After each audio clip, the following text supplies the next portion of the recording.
네, 북한이 대륙간 탄도미사일 ICBM을 발사하면서 한반도 내 긴장감이 고조되고 있습니다. 북한이 이 시기에 ICBM을 쏘아올린 배경과 향후 한반도 정세, 전문가와 함께 짚어보겠습니다. 양무진 북한대학원 대학교 교수, 양욱 아산정책연구원 부연구위원 자리하셨습니다. 어서 오십시오. 안녕하십니까. 네, 북한이 신형 대륙간 탄도미사일 화성 17형을 발사했다라고 스스로 공식화했습니다. 그동안은 정찰 위성이다라고 하면서 뭔가 좀 다른 표현을 많이 써왔었는데 이번에는 이렇게 명시적으로 ICBM을 쐈다라고 확인시킨 것 어떤 의미라고 봐야겠습니까? 뭐 그만큼 그 자신감 있다 이렇게 보여주겠죠. 뭐 그 자신감 속에는 관심 끌기용이라든지 또 더 나아가서 그 미국의 정책 실패, 더 나아가서 향후 이 2017년 이전 상으로 돌아가서 협상의 세판 짝에 있어가지고 북한이 주도권을 잡겠다. 막 그런 의도도 담겨 있는 것으로 보여집니다. 예. 이제 이게 한 말씀 드리면은요, 그렇습니다. 기본적으로 ICBM, 그러니까 대륙간 탄도미사일이라고 적시를 한 것은요, 예. 모라토리엄을 분명히 파기한 셈입니다. 정면으로 파기했고, 자 봐라, 우리 파기했다. 이제 기존에 여태까지 했던 뭐 예를 들어서 대한민국이라든가 미국이 했던 이런 협상들, 특히 이런 정책들은 전부 다 이제 실패한 것이다. 새 판에서 시작하다. 뒤엎겠다, 이런 의미다. 굉장히 강한 메시지를 보낸 거죠. 그래서 어떠한 제재나 이런 것들이 있어도 우리는 계속 이 방향으로 가겠다라고 얘기를 하는 것입니다. 이 방향이라고 한다면 군사적인 어쩌면 좀 강경한 방향으로 가겠다 이런 의미라는 말씀이신 겁니까? 네, 그렇습니다. 북한이 이 발표한 수치를 보니까 정점 고도가 6,248.5km 그리고 상승이 해서 만 90km 67분 동안 날아갔다 이렇게 이야기를 하고 있습니다. 우리 군이 탐지한 수치와 또 비슷해 보이긴 하는데 예. 화성 17형이라고 주장을 하고 있고 예. 우리 군에서는 뭐 17형인지는 아직 정확하지 않다. 예. 뭐 15형이지만 뭐 사진을 조작했을 가능성까지 거론을 하고 있는데 예. 이렇게 우리 군이 이렇게 주장한 이유도 있을 것 같거든요. 뭐 일단은 이제 좀 설명을 드리면은요. 예. 화성 15형은 사실상 북한이 실질적으로 이 미국 대륙까지 닿을 수 있는 최초의 ICBM을 만든 것입니다. 이전에 화성 14형이 있었지만은 사실상 거리나 탑재 중량이나 이런 걸 봤을 때 거리가 짧고요. 문제는 이제 화성 15형 같은 경우는 단일 탄두, 핵탄두를 하나밖에 집어넣고 쏠 수밖에 없는 그런 문제가 있었고 한계가 굉장히 많았던 기종인 거죠. 그래서 이 화성 17을 네. 이제 2020년 열병 때 처음 이제 공개가 보였죠. 되면서 그러면서 이제 굉장히 논란들이 많았습니다. 이게 과연 어떤 성능의 미사일일까? 이번에 발사를 한 것을 보시면은요, 원래 화성 15 같은 경우는 엔진이 하나, 그래서 이게 그러니까 노즐이 2개 달린 엔진입니다. 거기 하나가 장착이 되어 있었는데 얘는 지금 보고 있으면 노즐이 4개. 그쵸. 그러니까 쌍발 엔진이 2개 지금 장착된 그런 모습이다. 그래서 출력도 굉장히 높아진 것이고요. 출력이 높아짐에 따라서 그 안에 있는 탄두 같은 것들도 일단 지금 당장은 안 들어가 있겠지만 다탄두 같은 것들을 장착할 수 있어서 그래서 위험하다고 평가를 하고 있는 것인데요. 사실은 이제 이것을 놓고 일부 지금 계속 그런 보도가 나왔지 않습니까? 무슨 하늘 색깔이 틀리다 뭐 어쩌다 얘기가 나오는데 제가 볼 때는 그러한 관측들은 기본적으로 지금 북한이 내놓고 있는 그런 어떤 공개 영상과 그다음에 뭐 사진, 그다음에 기타 보도 내용들 이런 것들을 전부 종합해 봤을 때는 좀 굉장히 무리한 주장이다. 그러니까 17형이 아니고 무슨 15형이다. 왜냐하면 세상에 북한이라는 시스템 자체는요. 기본적으로 뭐 이렇게 뭐라고 그럴까 지도자가 함부로 뭔가 이렇게 승인되지 않은 거짓을 하기 쉽지 않은 것입니다. 그래서 17이 아닌데 15를 와서 지도자가 친필 사인까지 하고 와서 참관을 했다? 일단 그렇게 주장하는 것 자체가 굉장히 북한 시스템에 대해서 몰이해를 하고 있다라고 말씀을 드릴 수가 있는 것이고요. 자, 그다음에 성능이나 이런 것을 분명히 제가 볼 때 그런 관측이 있었던 것은 아마도 2월 말하고 3월 초, 그다음에 중순에 발사했었던 이제 이게 사실 같은 연장선상에 있는데 아마도 이제 이 미사일들 사이에 뭔가 좀 차이가 있어서 그럴 거라고 생각이 됩니다. 즉 뭐냐 하면은 지금 북한은 지금 화성 17 이외에도 뭔가 여기서 조금 변형된 다른 어떤 무기 체계를 동시에 개발하고 있는 것이고 바로 그런 맥락에서 뭘 정보 판단을 하시는 분들이 조금 좀 이렇게 판단 같은 것들을 하면서 좀 여지를 두려고 했던 것이 아닌가 생각이 되고요. 예. 자, 일단 뭐 저희가 뭐 북한의 어떤 능력이나 이런 것들을 뭐 100% 믿어주자 말아주자 하는 말씀을 드리는 것이 아니라 북한이 화성 17형이라고 자신들이 공개를 했으면 17형인 겁니다.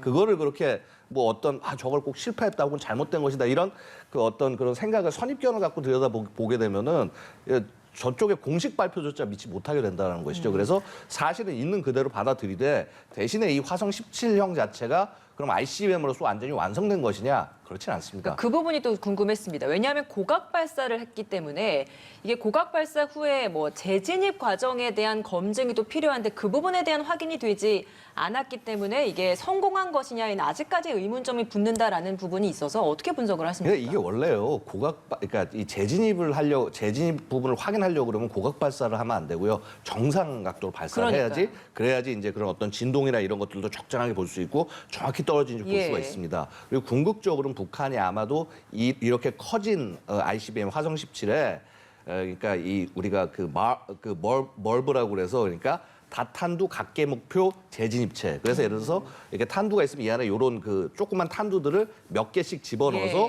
이제 재진입하면서 이제 흩어져가지고 공격을 하게 되는 거죠. 이제 그런 것으로 나갈 가능성을 우리가 이제 늘상 염두에 두는 것이고요. 사실은 이제 그 올해 1월에 북한이 시험 발사를 극초음속 그 미사일을 2차례 시험 발사하지 않았습니까? 사실 그 앞에 들어가는 그 극초음속 미사일에 달려 있는 이 끝 부분이 제가 지금 방금 말씀드린 그 다탄두 각계 목표 재진입체 요것에 사실 해당할 수가 있어요. 그래서 그 두 가지를 결합하게 되면 굉장히 위험하게 되는 것이고요. 자, 그다음에 이제 그것을 사실은 이제 확인을 하려고 그러면 정상 궤도로 쏴서 이제 우주 궤도에서 들어오면서 그게 이제 뭐 분리가 된다거나 하면서 이제 그런 부분들을 봐야 되는 측면이 있는데 그럼에도 불구하고 일단 이 재진입체를 결합하지 않았을 뿐이지 사실 정상적으로 올라갔다가 내려왔다라고 한다면은 사실 어느 정도 북한이 그 능력을 갖고 있다고 봐야 된다. 이게 왜 그러냐면요. 고각으로 쐈다가 내릴 때는 엄청나게 훨씬 더 조건이 안 좋습니다.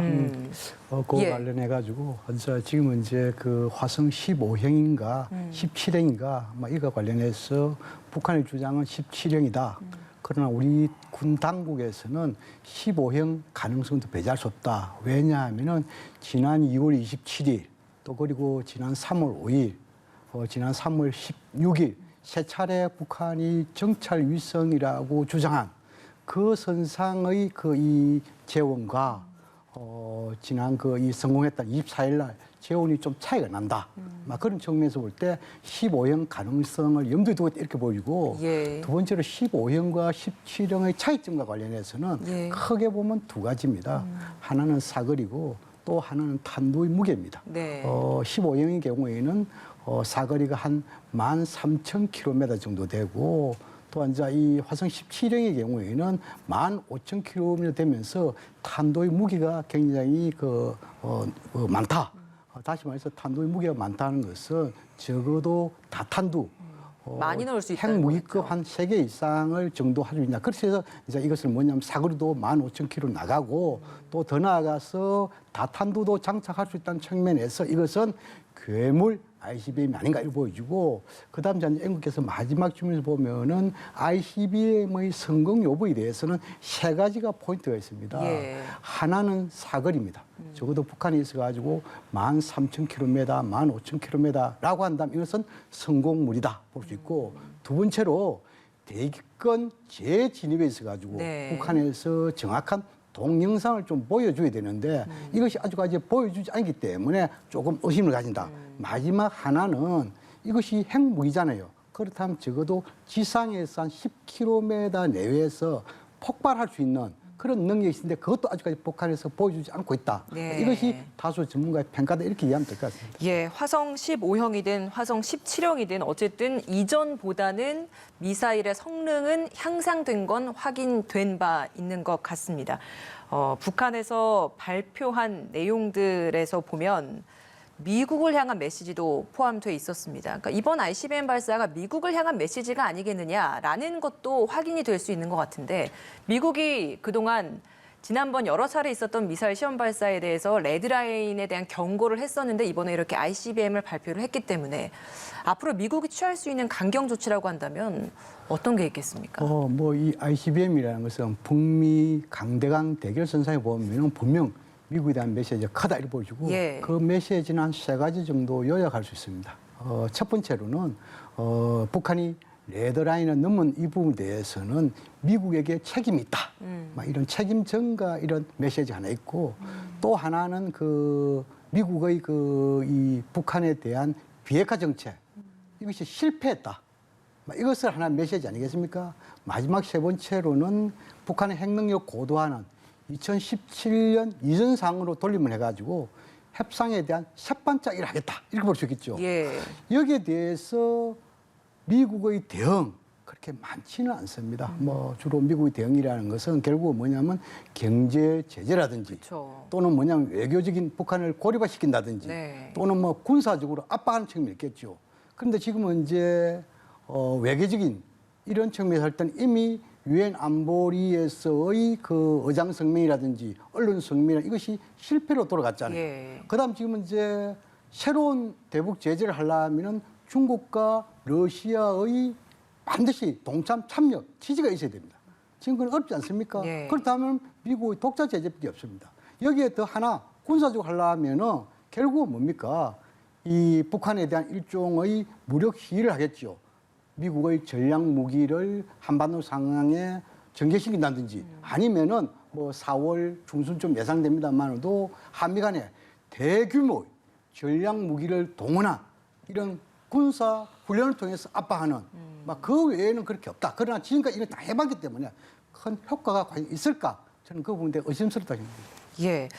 유엔 안보리 말씀해 주셨는데 언론 성명 내자라고 논의를 했는데 러시아와 중국이 반대를 하면서 결국엔 또 실패하지 않았습니까? 그러니까 지금 이 상황에서 국제사회가 할 수 있는 방법은 뭐가 있겠습니까? 아니 근데 이게 그 예를 들어서 뭐 미국만 뭐 제재를 할 수 있다 이 얘기는 굉장히 잘못된 얘기고요. 지금 이제 우리 우크라이나 사태에서 보듯이 말입니다. 지금 굉장히 기본적인 국제 질서를 지금 러시아 같은 국가들 어기고 있고요. 지금 중국 같은 경우는 아예 이제 거기에 뭐 예를 들어서 대놓고 반대를 하진 않았지만 기권을 하면서 예. 예를 들어서 이렇게 소위 말해서 그 뭐 미국 중심, 소위 서구 중심의 국제 질서를 지금 뒤흔들려는 모습을 보이고 있는데 그럼 거기에 동조하는 나라가 몇이나 되느냐를 보실 필요가 있다는 거죠. 우크라이나 때도 보면은 6나라, 뭐 북한이라든가 베네수엘라 같은 나라를 포함한 6나라밖에 없었다는 겁니다. 결국은요, 이 대북 제재도 같은 맥락으로 할 수 있어요. 유엔에서 못 한다고 한다면은요, 예. 그럼 각국 차원에서도 갈 수가 충분히 있는 것이고요. 자, 되려 지금 중국과 러시아의 어깃장으로 유엔 자체가 지금 제대로 돌아가고 있지 않은 방향이기 때문에 되려 지금 우리 정부는 우리가 주도해서 어떤 국제적인 그런 제재를 가하면 된다. 그리고 유엔 제재 자체가 별 의미가 그러니까 뭐라고 그럴까 실질적 의미는 떨어지는 게 선언적 의미는 굉장히 큽니다만 그것을 실제 제재를 적용하는 거는 각국이 하는 일이에요. 그다음에 그 각국들이 예를 들어서 제재 보고서나 이런 것들을 제대로 안 내면은 사실 요거 제대로 제재가 됐는지 안 됐는지 알 수가 없거든요. 네. 근데 이제 그거는요. 예를 들어서 그런 국가들은 배제해 버리고 그냥 진행을 하면 되는 겁니다. 그리고 나중에 되면은 이제 결국 이것에 반대한 국가들 자체가 스스로 고립이 되고 궁지에 빠지는 상황이 된다는 것이죠. 예. 뭐 이번 이 중국과 러시아의 반대가 지난 2017년과는 상황이 다르다는 게 우크라이나 사태와도 또 그리고 새로운 미중 간의 뭐 서로의 견제 관계도 다 연결되어 있는 부분 아니겠습니까? 우크라이나 사태를 북한도 반면 교사 삼아서 지금 이 시기에 더 도발을 감행하는 것이다. 이런 분석들도 있던데 이 우크라이나 사태와 앞으로의 이 국제사회의 북한에 대한 이 대응 어떻게 좀 연결지어서 저희가 해석을 해볼 수 있겠습니까? 상당히 좀 복잡합니다. 예. 이 유엔 안보리의 대북 조치는 한 3가지 정도 있습니다. 가장 낮은 조치가 언론 성명입니다. 예. 이번 언론 성명 채택이 있어가지고 중국과 러시아가 반대하기 때문에 안 됐죠. 두 번째 중간 단계가 의장 성명입니다. 가장 낮은 단계도 아닌데 중간 단계 할 수 없겠죠. 그렇죠. 가장 높은 조치가 제재 계량입니다. 이 또한 어렵습니다. 이것은 뭐냐 하니까 과거 2017년까지만 하더라도 북한의 이런 도발 행위에 대해서 중국과 러시아가 동참을 했습니다. 그래서 유엔 안보리 대북 제재 결의안 2397호까지 나온 거 아니겠습니까? 그쵸. 그런데 지금 우크라이나 사태를 경험하면서 미국과 러시아, 미국과 중국 간의 갈등 상황 아니겠습니까? 이 갈등 상황에서 또 하나 요인을 더하면 북한과 중국, 북한과 러시아는 더욱더 협력적입니다. 갈등 요인과 협력 요인이 존재하는 이런 상반된 상황에서 유엔 안보리를 통한 대북 제재 조치 이것은 상당히 어렵다 이렇게 보여지고 또 지금 이제 북한이 아마 우크라이나 사태를 보면서 네. 핵능력 고도화로 가겠다는 결심 이것이 좀 배경이 아닌가 볼 수 있습니다. 다시 말해서 핵을 포기한 우크라이나의 그 무너지는 모습을 보고 북한은 위기를 느끼지 않겠습니까? 그 속에서 노핵, 노조선. 다시 말해서 핵 없는 조선은 있을 수 없다. 이런 결심을 가다 보니까 결국은 뭡니까? 북미 간은 대립되고 한반도는 긴장 고조되고 혹시나 차기 정부 들은 상태에서 한미일 이걸 통해 가지고 다시 말해 중국과 러시아는 반대를 하기 때문에 한미일의 협력 속에서 북한을 압박하겠다라고 한다면은 결국은 한미일 때 북중러라는 신냉전 구도가 형성된다면 네. 이것은 한반도에서 상당히 어려운 난국이 예상된다. 이러한 것은 좀 막아야 되거든요. 그러면 이 문제를 풀어가는 데 있어서 실타래를 하나하나 좀 풀어나가야 될 텐데 뭐 선제적인 그 실타래 푸는 그 순서가 우크라이나 사태 해결이라고 봐야 될까요? 거기에서 어떤 식으로 좀 해결해 나가면서 그게 뭐 대북 관계에 있어서의 연결도 더 되는 부분일까요? 그렇죠. 뭐 우크라이나가 어느 정도 진전이 된다라고 한다면 예. 뭐 이 한반도 문제에 대해서 조금 이슈가 좀 더 집중 부각되고 거기에 대해 관심을 가질 수 있겠죠.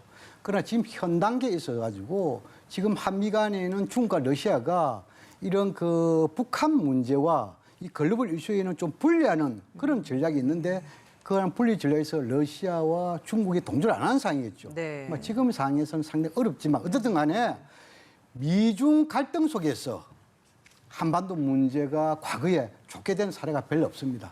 그렇다면 국제적 우선적으로 미중 간의 갈등을 좀 더 봉합하는 그 속에서 또 우리 또한 나름대로 우리 남북 대화, 북미 대화가 선순환적으로 갈 수 있도록 대화의 문을 닫아서는 안 된다. 이걸 좀 더 강조하고 알겠습니다. 싶습니다. 보면 북한이 추가적인 도발을 할 가능성은 미국도 이미 전망하고 있는 것 같습니다. 그게 뭐 핵실험이 될 수도 있고 또 다른 뭐 도발이 될 수도 있다. 이런 전망들을 많이 나오고 있는데 지금 우리나라 시점은 정권 이양기이지 않습니까? 예. 새로운 정권이 들어서는 이 예. 상황에서 대북 정책을 하나둘씩 수립하고 있는데 예. 뭐 이미 윤석열 당선인은 후보 시절부터 강경 대응을 좀 많이 밝힌 바가 있기 때문에 어떤 정책을 좀 수립할 거라고 전망하십니까? 그러니까 이게요. 제가 좀 말씀을 좀 드리면은요.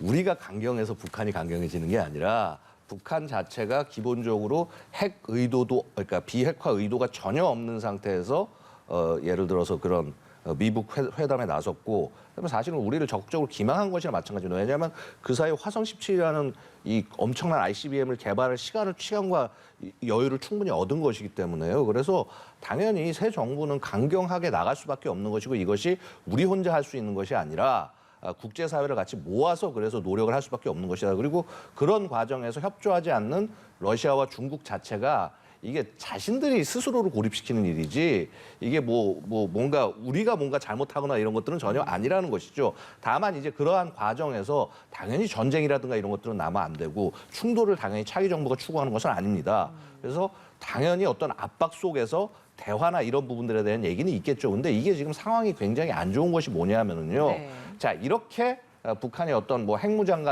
지속이 되고 자, 실차 핵실험까지 해가지고 해서 이제 소형화된 이제 핵탄두를 갖다가 국내 전술핵에 대한민국 공격할 전술핵에 탑재하고 그다음에 미국을 공격할 이 ICBM 화성 17에 들어가는 이 소위 말해서 이 다탄두 거기까지 집어넣게 된다고 한다면은요. 자, 이제 상황은 굉장히 돌이킬 수 없는 상황이 됩니다. 자, 그럼 이제는 어떤 얘기가 되냐면요. 대한민국도 그 긴장을 낮추기 위해서는 핵무장이라는 것을 고려하지 않을 수밖에 없는 상황까지 간다는 거예요. 그리고 우리나라도. 그 상황은 그렇죠. 예. 그 상황은 북한이 스스로 지금 만들어서 끌고 오고 있는 것이다라고 다시 한번 말씀드리겠습니다. 그럼 우리나라도 핵 우산 뭐 이런 것들이 도입될 가능성이 있다라는 그러니까 말씀이시죠? 핵우산 자체가 사실 그동안 미국에서 제공하는 것에만 예. 우리가 지금 기대 왔는데 지금 예를 들어서 지금 이제 뭐 중국, 러시아 이런 것들과 갈등이 있고요. 미국 핵우산을 지금 소위 말해서 그 안에 쓰고 있는 국가가 100여 개 가까이 돼요. 자, 그럼 그중에서 대한민국이 가장 먼저 우선이 되고 뭐 워싱턴보다 서울을 먼저 지켜줄지 누가 자신을 합니까? 자, 그래서 알겠습니다. 결국 이런 상황은 전부 북한이 스스로 만들고 있다는 겁니다. 예. 지금 이제 예를 들어서 북한이 어쨌든 국제 규범을 위반한 건 사실이잖아요. 그 위반에 대해서는 징벌이 있어야 되겠죠. 네.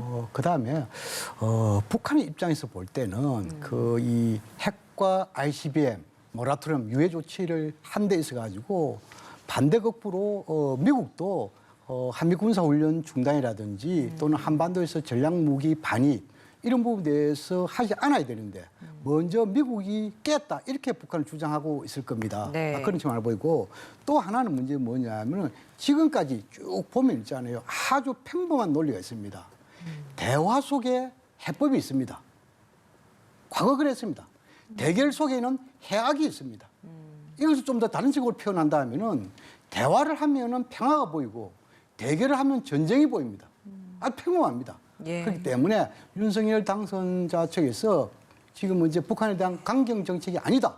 기조를 이야기했잖아요. 예. 그 기조를 계속 유지를 한다면 좀 시간이 걸리겠지만 뭔가 해법을 찾는 데 도움이 되지 않을까 이런 생각을 가집니다. 예, 군사적인 충분한 대응은 하되 대화의 문은 열어놔야 한다. 이런 말씀으로 마무리 짓겠습니다.